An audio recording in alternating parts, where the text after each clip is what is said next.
Welcome. This is the completely original, non-derivative NBA Iceberg. We all know how these things work, so I won't waste your time. This iceberg was taken from r/NBA Circle Jerk with entries added by me and some from submissions from my Instagram page, IG at Owen Kung. Again, that's Instagram user Owen Kung. So thank you to that jerker, and thank you to anyone who submitted these entries. Now let's get started on layer 1. The Kardashian Curse. This refers to the phenomenon that the members of the Kardashian-Jenner family place a curse on many of the basketball players they date, causing them to seemingly become terrible at basketball or suffer some misfortune in the league. Some examples include Kris Humphries, who was already a pretty mid player when he got married to Kim Kardashian, seemingly dropped off the face of the earth after their divorce. Lamar Odom began dating Khloe Kardashian, and shortly thereafter his career began to crumble after leaving the Lakers. Ben Simmons dated Kendall Jenner starting in his rookie year. Post-breakup, he is arguably the most washed-up player in the entire world. Tristan Thompson dated and cheated on Khloe Kardashian, is now a permanent bench warmer after his game was seemingly very affected by off-court cheating scandals and relationship problems. Blake Griffin left his longtime girlfriend and mother of his children to date Kendall Jenner, got injured and traded shortly after their relationship, leading to the downward spiral of his career. Devin Booker, who is currently dating Kendall Jenner, may already be doomed. He has already lost in the playoffs 3 years in a row in disappointing to downright embarrassing fashion, and he even got sunned by a fat white boy. The folded envelope.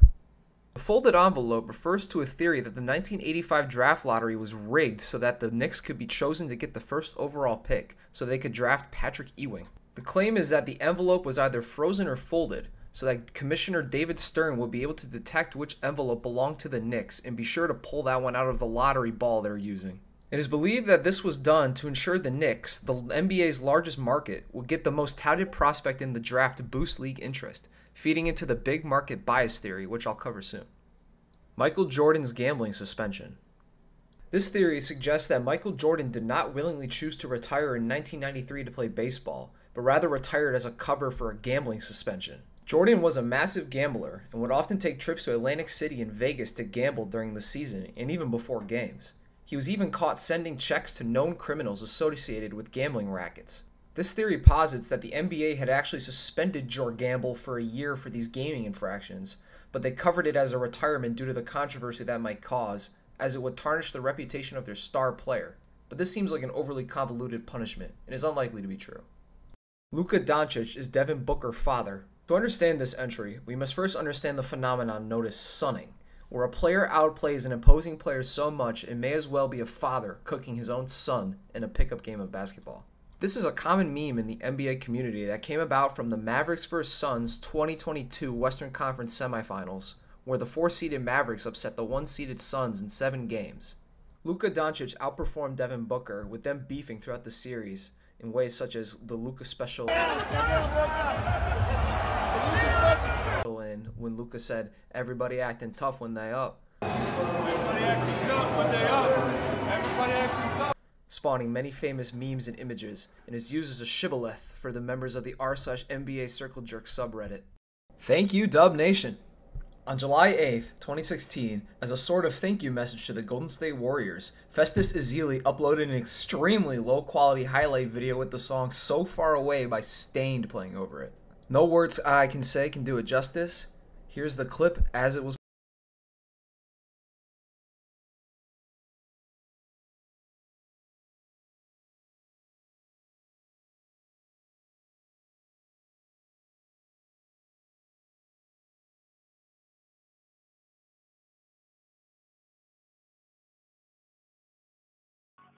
(2002) Western Conference Finals. This entry refers to the extremely controversial 2002 Western Conference Finals between the Sacramento Kings and the Los Angeles Lakers, a series many claim was rigged by the NBA to force a Lakers victory so that the big market Lakers would play in the finals instead of the smaller market Sacramento Kings. An especially controversial game was Game 6, where the officiating seemed to be heavily biased towards the Lakers, with the Lakers getting fouls called on them constantly and fouls against the Kings going uncalled. The Lakers even had 27 free throws in the fourth quarter alone. The Lakers went on to win the game and eventually the series in Game 7, with many attributing that Game 6 to deflating the Kings completely, with their team not even making the playoffs again until the year 2023, which was the longest playoff drought in sports until it was broken earlier this year. Big market team bias. This is the idea that the NBA has a bias towards teams in larger cities, such as New York and Los Angeles, and that the NBA is actively trying to give those teams an advantage in any way they can. Considering the fact that the Lakers vs. Warriors series this year was the most watched NBA series in the last 20 years, it is a safe assumption that the NBA at least prefers to have big market teams be winning and in the playoffs, but this is probably true for all sports leagues. 2006 NBA Finals. This refers to the belief that the 2006 NBA Finals between the Miami Heat and the Dallas Mavericks was rigged to Miami's favor, with Dwayne Wade shooting a shit ton of free throws, up to 25 a game off the back of his aggressive slasher play style. The Heat would go on to defeat the Mavericks in 6 games, with Wade getting the Finals MVP. Ray Allen saved LeBron's ass. In Game 6 of the 2013 NBA Finals, the San Antonio Spurs had a 95-92 lead up 3-2 in the series. Miami's final possession of the game, Ray Allen hit a clutch corner 3 to equalize off an also clutch Chris Bosh offensive rebound, which came off of a not-so-clutch LeBron brick, forcing the game into overtime with Miami pulling off the eventual win. The Heat would then go on to win Game 7, and LeBron secured his first ring. Many LeBron detractors attribute this shot to be the most important play in LeBron's career, as without it, the Spurs win the game, and he does not get a ring that year. And some even go as far to say that he would have stayed ringless if not for that shot, which is total hogwash. The Tony Snell Game. Also known as the Cardio Game, on February 24th, 2017, Tony Snell of the Milwaukee Bucks put up a legendary stat line against the Utah Jazz. He recorded 0 points, 0 rebounds, 0 assists, 0 blocks, and 0 steals in 28 minutes of playing time. Dude played over half a game without recording a stat of any kind, just running back and forth up and down the court, just getting in some extra cardio. The 2011 Charlotte Bobcats. Considered the worst team assembled in NBA history, the 2011-2012 Charlotte Bobcats, helmed by owner Michael Jordan, put up a pitiful 7-59 record in a shortened lockout season.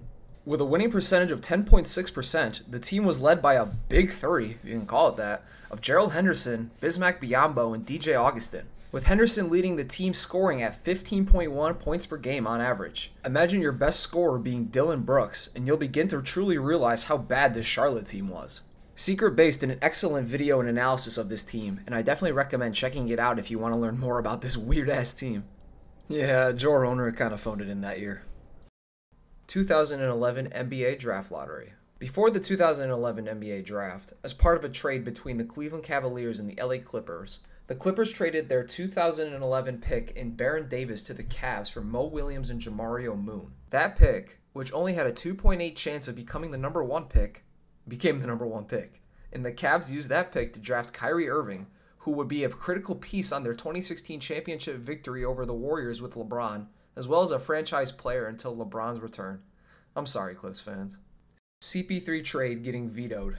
In 2011, the Lakers, New Orleans Hornets, and the Houston Rockets cooked up a 3-team trade that would result in Hornets superstar Chris Paul getting traded to the Lakers, which would see him teaming up with the Kobe-led Lakers, who were the reigning NBA champs at the time. However, in an unprecedented move, Commissioner David Stern vetoed the trade, citing Hornets GM Dell Demps did not have the authority to make the trade.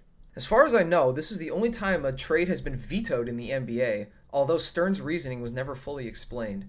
He most likely assumed adding CP3 to the already stacked Lakers would be too much of an unfair advantage, and felt the need to step in. The Malice at the Palace. The Malice at the Palace was a large brawl that broke out between the players and fans of the Indiana Pacers and the Detroit Pistons at the Palace Arena near Detroit. At the time, the Pacers and Pistons were bitter rivals. A scuffle had broken out on the court between Pacers player Ron Artest and Pistons player Ben Wallace after Wallace had shoved Artest after a foul. Artest had separated from Wallace and went to go lay down on top of the scorer's table. While laying, a Pistons fan threw a drink at him from the stands, hitting him square in the head. Artest then immediately sprang up and rushed into the stands, tackling the fan he thought was responsible. From there, a chaotic brawl broke out between the Pacers players and the Pistons players and fans, with one fan even narrowly missing a face-shattering haymaker from Jermaine O'Neal after they had descended onto the court to square up to the Pacers players. These Detroit dudes have no fucking fear. The fallout of this event saw 9 players suspended, with Artest and Wallace getting a combined 146-game suspension and $11 million of salary lost between the two. Sonicsgate. Sonicsgate is a 2009 documentary covering the move of the now defunct Seattle Supersonics to become the Oklahoma City Thunder, which covers the political and financial reasons to move the storied franchise out of Seattle.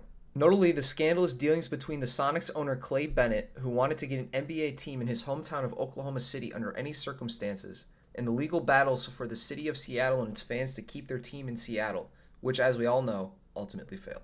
Well, maybe they'll get their team back in an expansion, but that's up for the ancient vampire to decide. Donald Sterling. Donald Sterling was the former owner of the Clippers. Sterling was already somewhat hated for being responsible for moving the Clippers from San Diego to Los Angeles after stating he would not do such a thing. In 2014, a phone call between Donald Sterling and his side chick surfaced, in which a pissed-off Sterling can be heard scolding her for posting an Instagram picture of her posing with Magic Johnson. Sterling said that he didn't want her associating with black people and to not bring any to his games, which is a very bizarre thing to say, as he owns a basketball team composed of mostly black players who he pays millions to play for him. Not only that, his side chick herself was half black and half Mexican. This dude cannot make up his fucking mind. As punishment for this, Sterling was forced to sell the team and was hit with a $2.5 million fine, the maximum amount the NBA can fine any given person. Sterling left the league in disgrace. Duncan, T-Mac, Hill, Big Three in Orlando. This refers to a potential team that could have been formed in 2000 consisting of a Big Three of Grant Hill, Tracy McGrady, and Tim Duncan on the Orlando Magic. Grant Hill and Tracy McGrady had already planned on going to Orlando, with a possibility of Tim Duncan joining them from San Antonio. This obviously did not happen. Duncan stayed in San Antonio, going on to win 5 rings while chilling at the crib, where that Magic team didn't end up winning anything of note. Jason Kidd is a wife beater. In January 2001, NBA star point guard Jason Kidd was arrested for domestic abuse against his then-wife, Jumana Kidd. He pleaded guilty and was able to avoid jail time in exchange for 6 months of anger management classes. This is an event that seems to have been largely forgotten, as Kidd enjoys a head coaching job for the Dallas Mavericks and enjoys a positive reputation across the league. Dennis Rodman and Kim Jong-un friendship. Dennis Rodman has a strong and highly publicized friendship with North Korean dictator Kim Jong-un. Rodman would often visit the country to hang out with Kim, where they would watch parades, ride horses, play basketball, and probably crush a ton of DPRK box. Kim Jong-un was a huge fan of the 90s Bulls team and was already a super fan of Rodman prior to meeting him. Absolutely bizarre watching a dictator put on a parade for his friend, a retired NBA player, featuring soldiers, tanks, and ICBMs that they used to threaten the player's home country with. I fucking love it. This world is such a weird place. Tony Parker cucked his former teammate. Spurs star point guard Tony Parker, despite how he may appear at first, really proved that he had that dog in him, both on and off the court, when he was exposed for sexting Erin Barry, wife of former teammate Brent Barry, for over a year. In the process, wrecking the Barry's marriage as well as his own marriage to actress Eva Longoria, pulling off an absolutely elite fumble. Marcus and Markieff Morris switch places. This is a theory/running joke that twin NBA players Marcus and Markieff Morris have swapped places with each other and played for each other's teams. This is just pure speculation with no actual evidence, but I like to believe they've done it at least once, as this has to be a sort of bucket list thing twins do.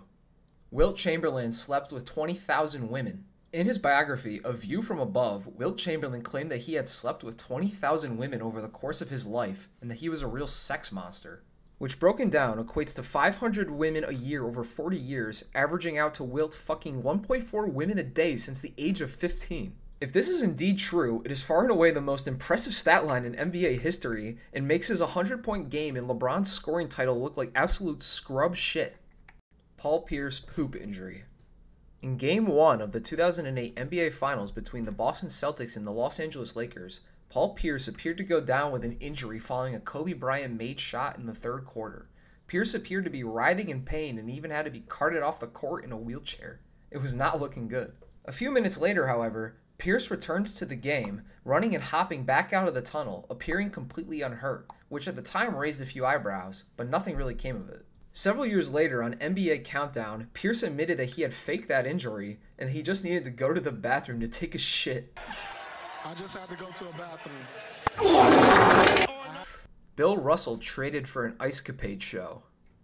In the 1956 NBA draft, Celtics executive Red Auerbach wanted to draft star prospect Bill Russell, but the Celtics did not have the #1 pick, which belonged to the Rochester Royals, who were also eyeing Russell as well. However, the Royals in their ownership were a bit strapped for cash at the time, and Auerbach, knowing this, cooked up a crazy scheme. Auerbach told the Royals that if they didn't pick Bill Russell at #1, He would offer Rochester performances of the Ice Capade show, which would allow the Royals owners to generate some much-needed cash from those performances. The Royals obliged, taking Go Green at number 1, paving the way for the Celtics to get their guy Russell. Tim Donaghy. Tim Donaghy was a corrupt NBA ref who would bet on games that he officiated, using his position to his advantage, blowing bad calls to cover point spreads to full-out rigging outcomes of entire games. He even allegedly was entrenched with the mob and was recruited to run a gambling scheme in which he would call games in their favor to win bets, as well as pass insider information to them. He was caught in a police investigation into mob activity and discovered Donaghy as a part of their illegal betting rackets and sentenced him to 15 months in prison. He later went on to claim the NBA rigs games to be favorable to their business interests, citing the previously mentioned 2002 Western Conference Finals between the Kings and Lakers. Although these claims are dubious at best, as Donaghy himself is a liar and a fraud and cannot be trusted as a reliable source of information. Gilbert Arenas and Javaris Crittenton beef. This refers to an incident between the Washington Wizards teammates Javaris Crittenton and Gilbert Arenas that arose from a card game played between the two players on a flight home from a game. Crittenton had managed to lose thousands of dollars to Arenas and got super pissed at him, ultimately threatening to rob Arenas. Crittenton was a member of the Atlanta-based Mansfield Crips street gang, a gang that he integrated to via a friendship with Atlanta rapper Dalla. Is this Ja's inspiration?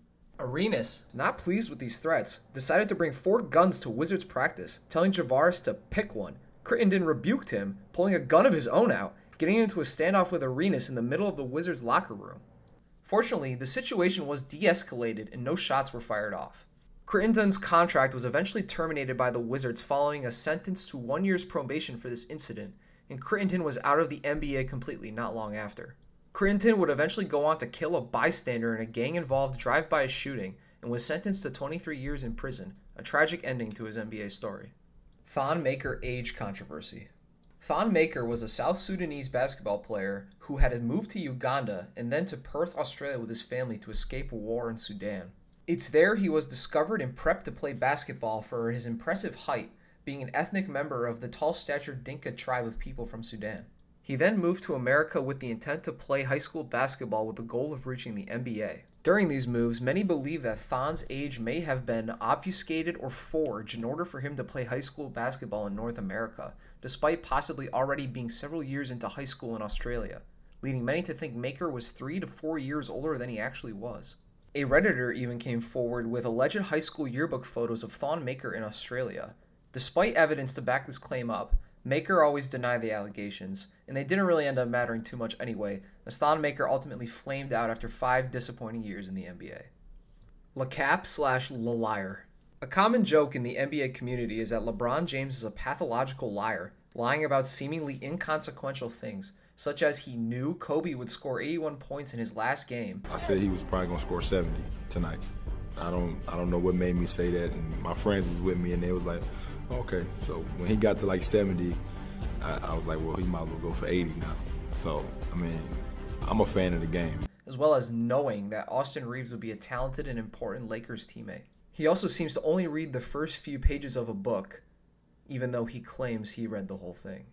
His lay ass is not reading. Kobe Bryant SA case. In 2003, Kobe Bryant was accused of and sexual assault by a female employee of a Colorado hotel he was staying at.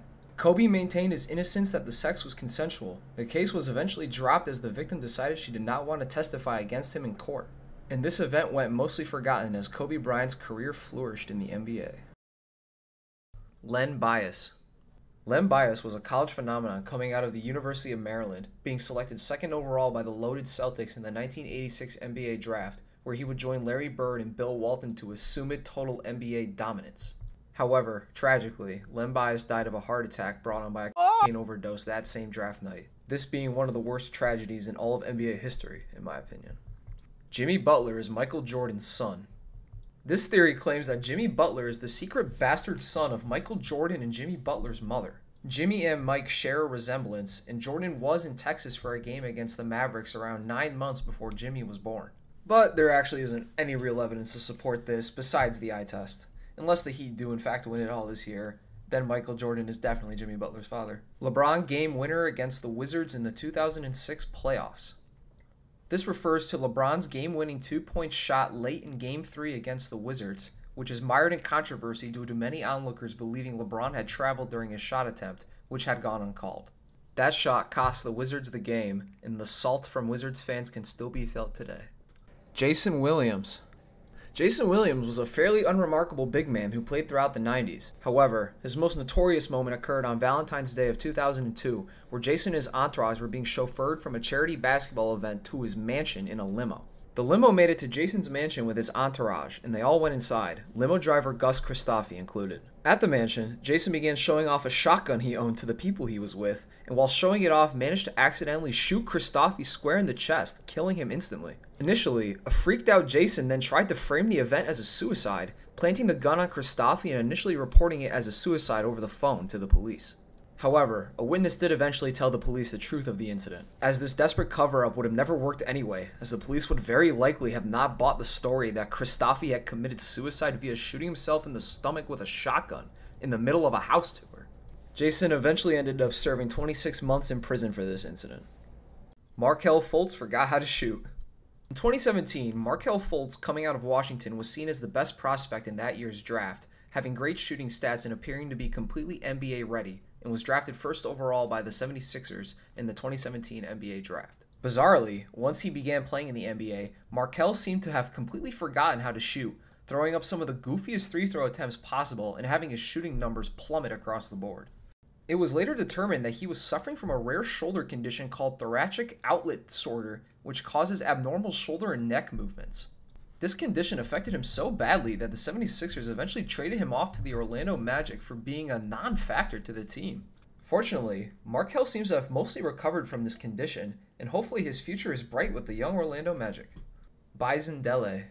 Bison Dele was a journeyman center in the NBA, playing on the Magic, Nuggets, Clippers, Bulls, and Pistons. In 2002, Bison, his girlfriend, his brother Miles DeBoard, and the captain of his sailing catamaran, the Hakuna Matata, sailed from Tahiti to the Pacific Ocean. A few weeks later, the catamaran sneakily returned to Tahiti with only DeBoard on board. Bison, his girlfriend, and the captain were nowhere to be found.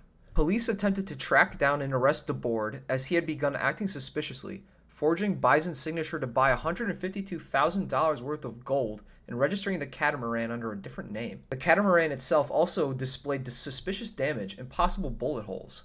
Before the police could close in on him, Miles DeBoard intentionally overdosed on insulin and slipped into a coma, later dying from the overdose.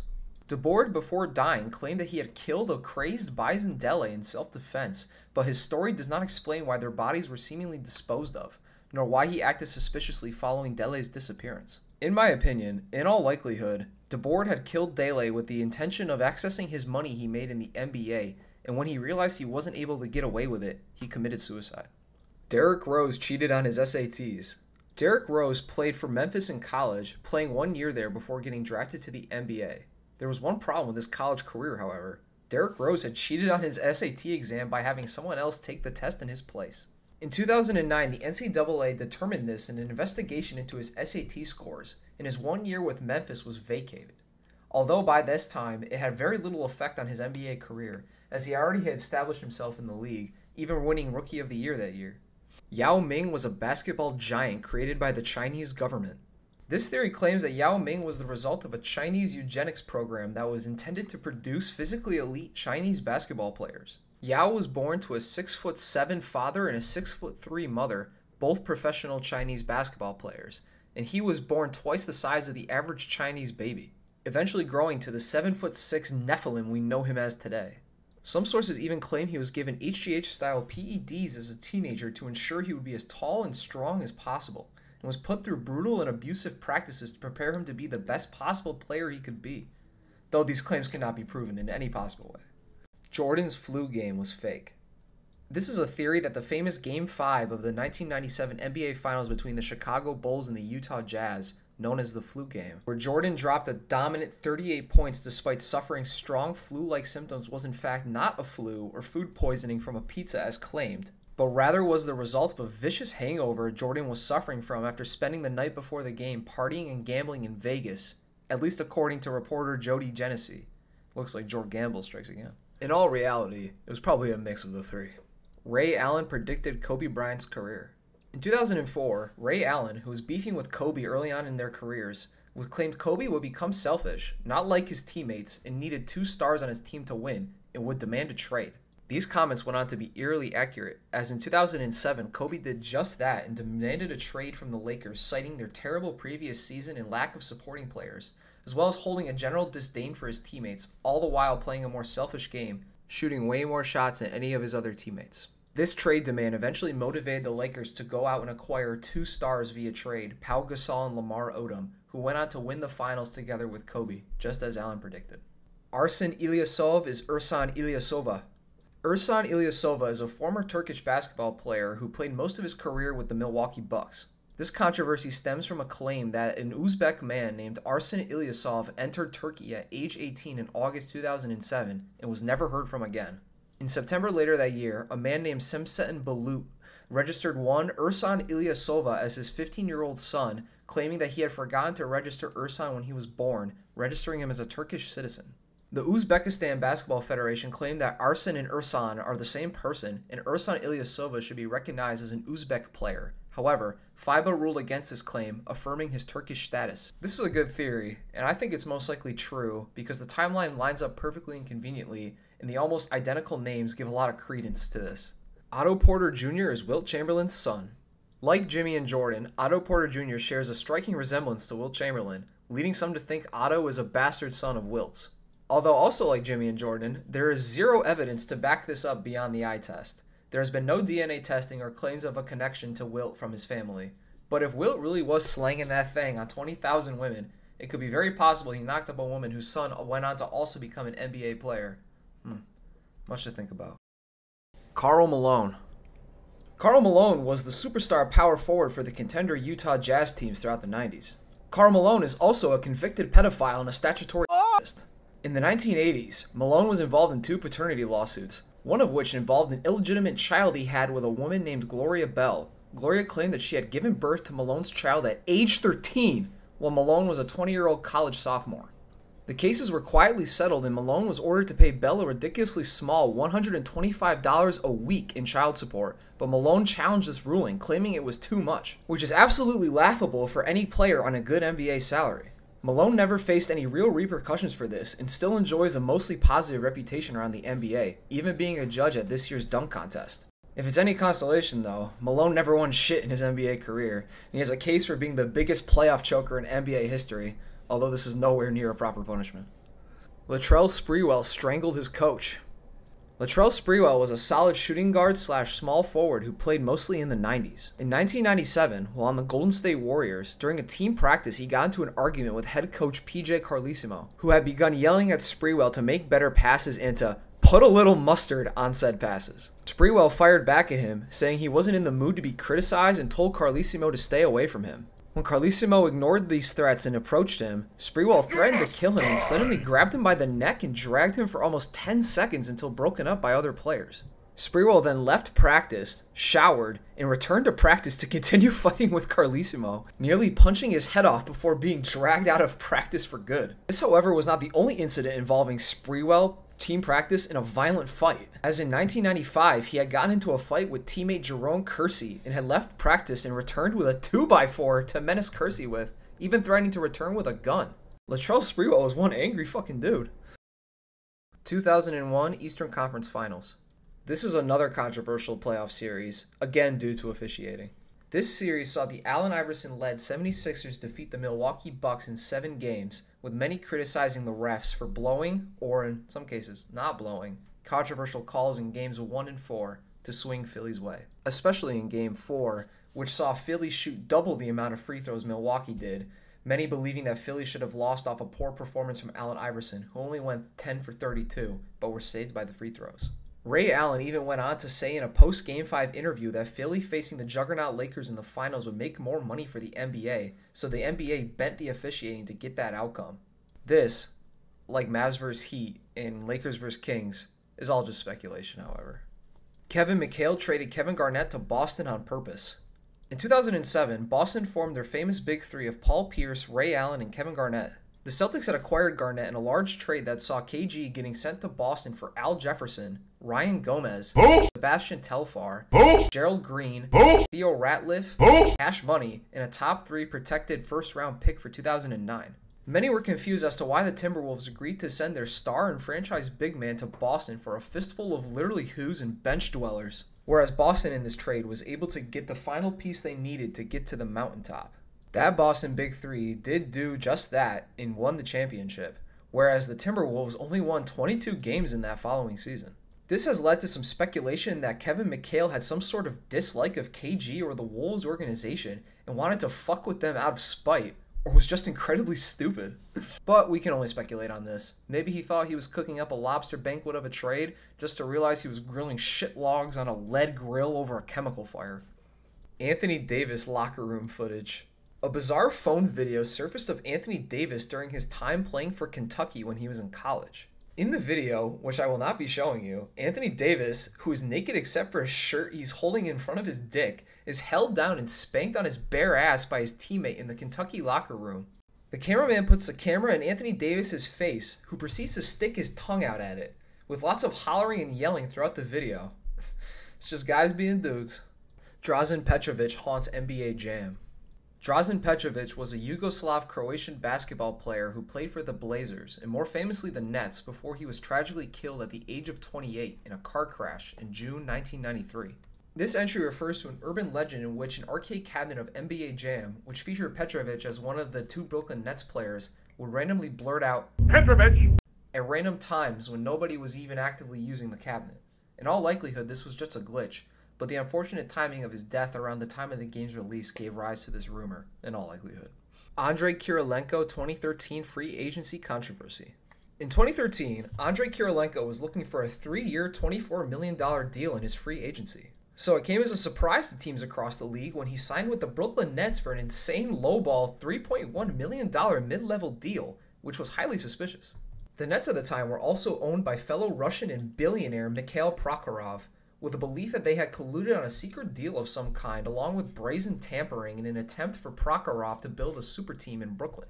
Although this dubiously constructed Nets team ultimately did not win anything under Prokhorov's leadership, allowing the controversy to mostly fade out of memory. Nate Thurmond is LeBron's dad. Like Otto and Jimmy, there is a theory that the former NBA player Nate Thurmond is the true father of LeBron James. Both look similar as adults, share the same freakish athleticism, and Thurmond finished his career in the NBA on the Cavaliers, where it may have been possible he impregnated LeBron's mother, Gloria James. This theory is pretty much fully debunked, however, as LeBron's death has since been identified as a man named Anthony McClelland. LeBron also has a brother, LeBron and HGH. It's been a long-time suspicion that LeBron James takes some sort of steroid/HGH stack in order to maintain his freakish physical ability, even into his late 30s.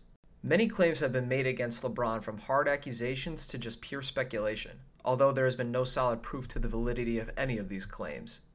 And with how broad the classifications of performance-enhancing drugs are, there's no way to know unless LeBron tells us what he takes himself. 1982 Knicks threw games to pay off their coke dealers.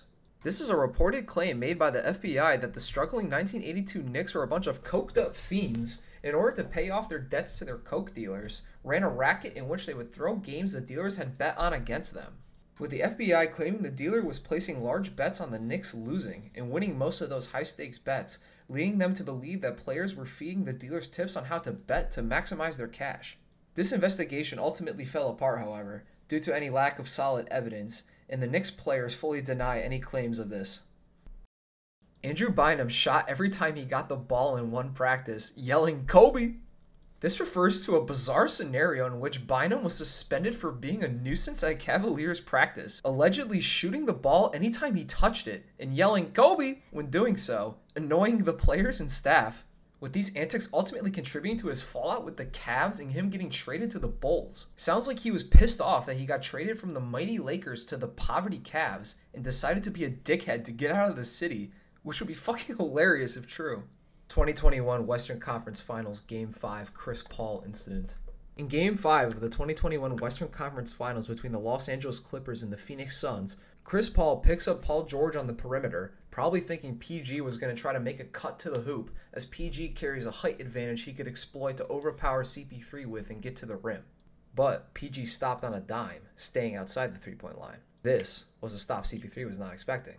Caught with too much momentum, Chris Paul clumsily stumbles away from George, appearing as if he was bowing to him, appearing as if he was acknowledging him as the one true Paul God. Well, that does it for the NBA Iceberg. If you're seeing this, then thank you for watching this all the way through. Fucking 35 minutes or something of this shit. None of these are actual assertments of truth and reality. This is just for entertainment.